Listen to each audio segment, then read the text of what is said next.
यत्र काशात् प्रलीयन्ते मोहान् तमसश्छटा।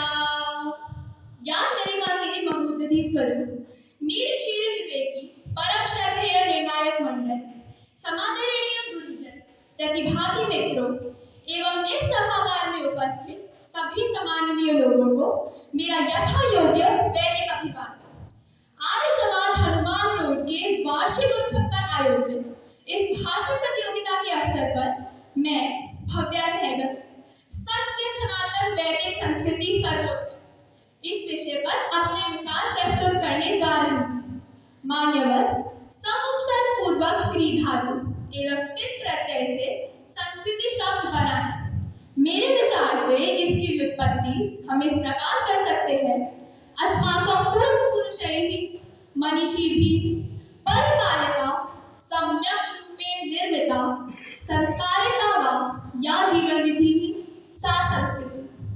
मानवर ऐसे कौन से मूल तत्व हैं, ऐसी कौन सी विशेषताएं हैं जो सत्य सनातन वैदिक संस्कृति को दूसरी संस्कृतियों से अलग करते हैं एवं सर्वोपरि रखते हैं। इन तथ्यों के गहन विवेचन के लिए हमें वैदिक कालीन समय से लेकर अद्यतन समय तक की सांस्कृतिक यात्रा करनी पड़ेगी और इसके मुख्य आयामों पर दृष्टि निपात करनी पड़ेगी। यदि हम महर्षि दयानंद जी की दृष्टि में देखें तो वास्तव में जो भारतीय संस्कृति है वह वैदिक संस्कृति है। किसी अंग्रेजी विचारक ने भारतीय संस्कृति के संबंध में अपने उद्गार इस प्रकार व्यक्त किए हैं: The deeply devotional nature of Indian culture can be found everywhere. Indians have an ancient philosophical culture, and for many, their indigenous reasons aren't just reasons, they are a way of life. Travelers have been drawn to India in their pursuit for holy wisdom.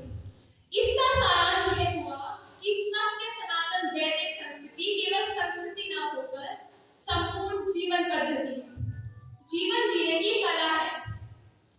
मान्यवर देश, धर्म, समाज, सभ्यता, अगर हम इन सब पर विचार करें तो वास्तव में यह सब संस्कृति के ही अनुकूलक है। भूभाग तो राष्ट्र का शरीर मात्र ही है, इसकी आत्मा तो संस्कृति है। केवल जड़ भूखंड की उपासना से कुछ होने वाला नहीं जब तक राष्ट्र की संस्कृति की रक्षा नहीं होगी। कुछ राष्ट्र चिंतक और विचारक भारतीय वैदिक संस्कृति को मिश्रित संस्कृति कहते हैं। इन राष्ट्र चिंतकों का कहना है कि इस देश में केवल वैदिक संस्कृति नहीं या आर्य संस्कृति नहीं, अनार्य, मुगल, पाश्चात्य संस्कृतियों का भी सम्मिश्रण है। इसलिए इसे केवल वैदिक संस्कृति कह देना अनुचित होगा, परंतु ऐसा नहीं है। मैं इससे सहमत हूँ।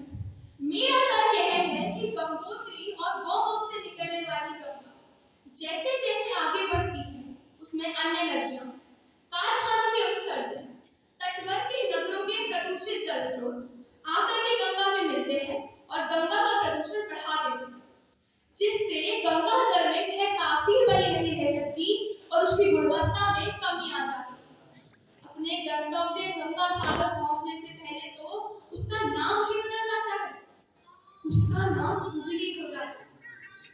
रंग, रूप, स्वच्छता, तासीर, नाम, यह सब बदल जाने पर भी तब तक गंगा गंगा ही रहेगी जब तक गंगोत्री का स्रोत अक्षुण्ण रहेगा। असली संस्कृति तो वैदिक संस्कृति ही है, वही इस भूखंड में चैतन्य भरती है। इसलिए सत्य सनातन वैदिक संस्कृति को हम सर्वोपरि रखते हैं।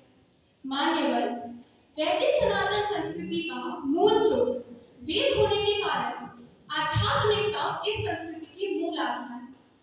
तत्कालीन समय में जैन, बौद्ध और चार्वाक जैसे नास्तिक दर्शनों का बेशक प्रभाव था, परंतु उनको भी अपने में समाहित कर इस सत्य सनातन वैदिक संस्कृति ने उन सबको आध्यात्मिकता के रंग में रंग दिया। इस संस्कृति की दूसरी विशेषताओं में तप, त्याग और वैदिक विधान के अनुसार वर्ण और आश्रमों की मर्यादा का पालन करते हुए जीवन को निरंतर उन्नत और प्रगतिशील बनाने का आदर्श जो हमारे ऋषियों ने प्रस्तुत किया है वह किसी और संस्कृति में दिखाई नहीं देता। इसके विपरीत दूसरी संस्कृतियों में खाओ पियो और मौज करो जैसी भोगवादी संस्कृति के प्रतीक दिखाई देते हैं। हमारे यहाँ का तो भोगवाद भी त्यागवाद से मर्यादित है और जीवन में धर्मपूर्वक कर्म और काम का सेवन करते हुए मोक्ष की प्राप्ति का प्रयत्न करना पुरुषार्थ चतुष्टय की सिद्धि मानते हैं। मान्यवर, जहाँ दूसरी संस्कृतियां हिंसा के माध्यम से अपने राज्य का विस्तार करना चाहते हैं, वहीं हमारी संस्कृति अहिंसा का हथियार पर उठाने पर भी हिंसा का आश्रय लेती है। दूसरी संस्कृतियां हिंसा परायण है और हमारी संस्कृति यज्ञ परायण।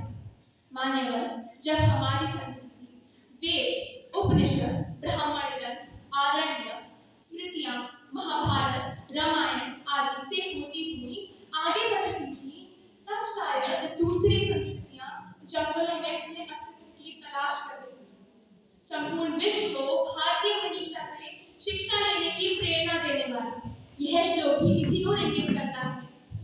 एक देश प्रसूतस्य सदाशा अग्रजनः स्वं स्वं चरित्रं शिक्षेरन् पृथिव्यां सर्वमात्मा।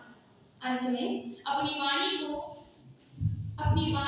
समाप्त करते हुए मैं ये कहना चाहती हूँ, यूनान मिस्र और रोमा सब मिट गए जहाँ से, यूनान मिस्र और रोमा सब मिट गए जहाँ से, कुछ बात है कि हस्ती मिटती नहीं हमारी, मिटती नहीं हमारी। धन्यवाद।